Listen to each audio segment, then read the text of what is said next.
Reports show the pilot on that flight had only 43 hours of training on the 777 jet. So we wanted to know what type of training pilots go through before they get behind the controls. We sent Jodion Thompson to find out.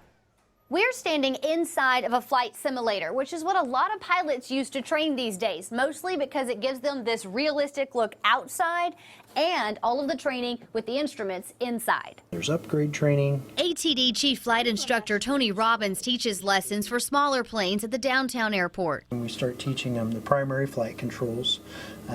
This is the yoke. This is what you would use to steer the airplane left and right in concert with the rudder pedals. He says the simulator training for a commercial airliner would be much more intense. Those simulators are a little bit more sophisticated and offer full motion.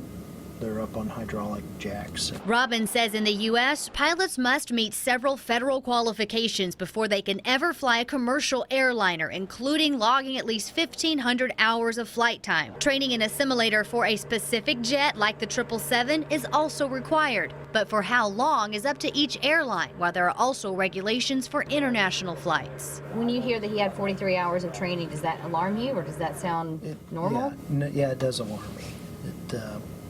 That's not enough, and we've done a lot in the United States to combat that. Robbins says KCI and the downtown airport are easy to fly in and out of. Some airports, like Aspen, are more challenging. He does not think San Francisco is one of those. It's at sea level.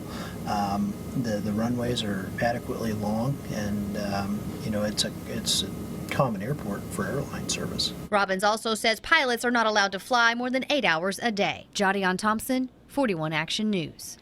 That flight instructor says you can check the name and flying history of a pilot if you charter a plane, but finding that information is nearly impossible for a commercial airliner.